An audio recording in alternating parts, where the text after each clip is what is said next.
The Department of Health and Human Services proposed a new rule that would allow recipients of some federal grants to turn away same-sex couples. Some civil rights groups immediately opposed that proposal, calling it a license to discriminate.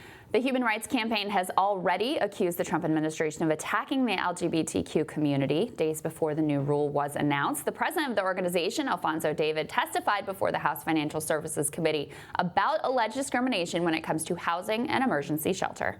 Unfortunately, we have a president in the White House and a secretary of HUD who are just not ignoring us. They're weaponizing our nation and our programs against us.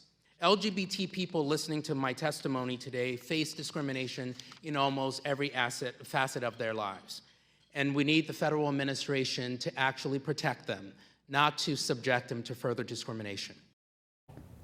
Alphonso joins us now to discuss that proposed rule. Thank you for being here, sir. Thank you for having me. Congrats on this new role. You've been in it just a few months now. How's everything going? It's great. I'm really enjoying the experience and certainly recognize the opportunities that we have ahead of us. We are living in uncharted territory where LGBT people are being attacked every single day by the Trump administration. And the HHS rule is just one of many examples where the Trump administration is targeting gay, lesbian, bisexual, transgender, and queer people. So what do you mean by that? Well, how are they targeting same-sex couples through this rule? Well, it's not only same-sex couples, right? Because they have essentially said, we are going to remove non-discrimination protections that have existed in many cases since the 1970s. So what this rule will do is it will allow any entity that contracts with the Department of Health and Human Services to discriminate. What that means is, I will only allow Christian couples to adopt children. I will not place children who came from evangelical homes with Jewish parents. I will not allow same-sex couples to adopt children. I will not allow HIV-related programs to be provided to transgender people. Refugee resettlement programs, we won't really work with people from certain countries. Right? So this rule is targeting LGBTQ people, is targeting women, and is also targeting religious minorities. It's abhorrent. But Alphonso, as I understand it, these groups that are allowing for waivers are religious groups themselves. So, I mean, isn't it a problem for the federal government to require a Catholic group to violate their faith if they're going to be engaged in, like, adoption in particular? I mean, why should the federal government compel these organizations to do that? Well, they're not compelling these organizations to do that. Again, if you are providing a service to the public, you can't allow these agencies to be essentially discriminating against same-sex couples or discriminating against women. The waiver process works now. If a religious-based organization claims that they need to receive a waiver in order to provide a certain service, the federal government allows that waiver. What this rule will allow these agencies to do is discriminate in a blanket fashion, is essentially saying, again, I'm not going to allow adoption-related services to any families unless they're Christian-based families. So the waiver process is very different in that it forces these organizations to justify why they need the waiver and under which circumstances. This is a blanket license to discriminate. Let me ask you a bigger picture question. A lot has been made of the fact, especially from the right, that this president was the first one to run who was sort of okay with gay marriage, right? Which is true. He was. How does his record and approach compare to other Republican presidents? This is the worst president on LGBTQ issues ever. The worst. I don't know how you can say that. The Defense of Marriage Act was passed under the Bush administration. Correct. Donald Trump is openly pro-gay marriage. I mean, I just don't understand. That just seems like a facile and ridiculous claim. Let me tell you why it's not facile or ridiculous. Donald Trump is not attacking same-sex couples. He's attacking LGBTQ people for who they are. He's attacking our identity.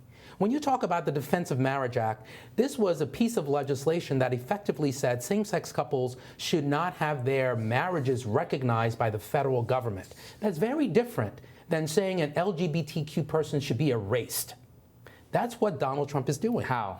He is taking every single executive action to remove protections that currently exist for LGBTQ people. It's not only the Health and Human Services. He's also saying at the Department of Labor, if you are a federal contractor and you do business with the federal government, you can discriminate against employees who are LGBTQ. How is that legitimate? How can you justify firing someone simply because they're LGBTQ? He is going to the core of our identity. Yes, the Defense of Marriage Act focused on our relationships, but this president is focused on our identity, which is very different. Alphonso, let me ask you this. There's a lot of focus, and rightly so, on discrimination in civil rights as it pertains to the LGBTQ community. But we talk a lot about economic rights on this show. What are some of the unique economic challenges facing your community? Well, transgender members of our community in many cases face disproportionately high unemployment rates. And they also, this statistic always frightens me, 47% of black transgender people attempt suicide at some point in their lives. And the unemployment rate is triple that of the unemployment rate, I think, is about 3 times as much as the unemployment rate for others. So transgender members of our community are facing disproportionately negative implications of this federal administration in terms of the changes that they're making. And we have to be concerned about that. And also, sometimes people forget that all LGBTQ people are not middle class and wealthy. Right? Many members of our community are poor. Many members of our community are living on, food stamps. They're living on public assistance. And when the federal administration makes changes to policies, it directly affects us.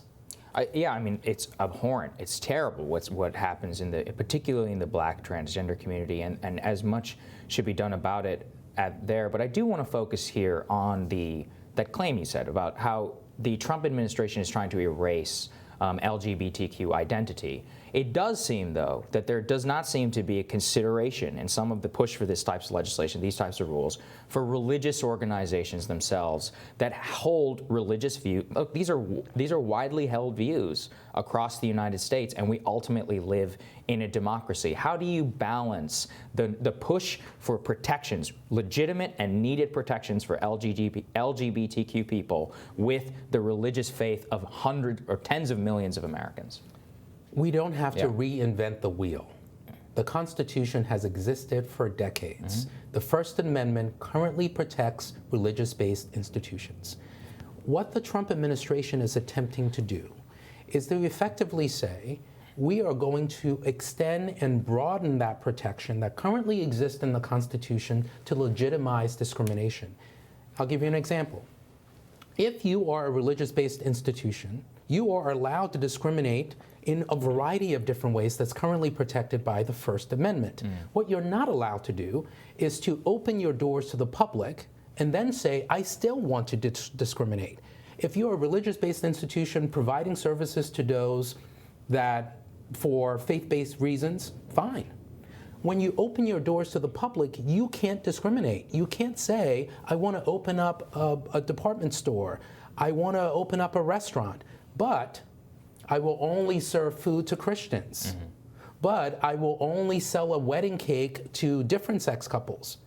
That's the difference. What the Trump administration is attempting to do is really sort of distort the current protections that exist for religious-based institutions and expand it.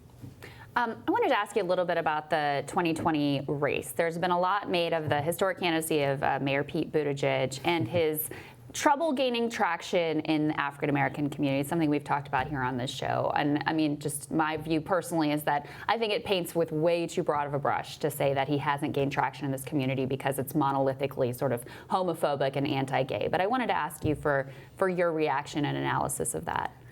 I believe the claim that black voters don't support Pete Buttigieg or anyone else because of sexual orientation is nothing more than a racist trope. I really think it is. First, what it does is it paints the entire black community as a monolithic community that is only voting based on one factor or one identity, which is false. Right. And second, the African American community and the black community writ large, they're going to be looking at a variety of different issues when they decide whether or not to vote for a specific candidate. What all the candidates have to do is make sure that they're speaking to the communities that they want to cater to.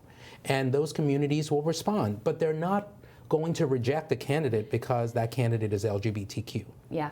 What do you think of how the candidates overall are doing on the Democratic side on issues regarding the LGBTQ community? Well, we had a town hall with CNN where we had 9 of the top Democratic candidates come in and speak about LGBTQ issues. I think we have a lot more work to do. We have a lot more analysis to do to really think about how these statements and suggestions for LGBT equality can actually translate into actual policies that are sustainable. So we're reviewing the policies. All of these candidates have policy proposals that we're reviewing. And at some point in the beginning of next year, we'll be in a position to identify a candidate that we think is the best position to protect our community. Is there a particular piece of legislation? I mean, I know the Equality Act. I mean, ultimately, how do you evaluate these candidates on that bill? I mean, I think all of them have embraced the Equality Act, so it seems that the field really is where you want it to be. Yeah. Yes, we have Democratic candidates that are supportive of LGBTQ issues. But again, we are interested in understanding how their proposals can actually translate and be implemented into policies that are sustainable long term. Okay. And there are many sensitive issues that we're still grappling with, from conversion therapy to poverty in our communities. And we'll evaluate all of those proposals and we'll come to a conclusion at some point. All right. Well, Alphonso, thank you so much for joining us. We really Glad to have you. you. Appreciate it. Coming up, every 20 seconds, someone is arrested for a drug crime. And as the human and the financial tolls of the drug war continue to grow, a new book looks at how it all began and the global and Western world's drug addiction when rising continues.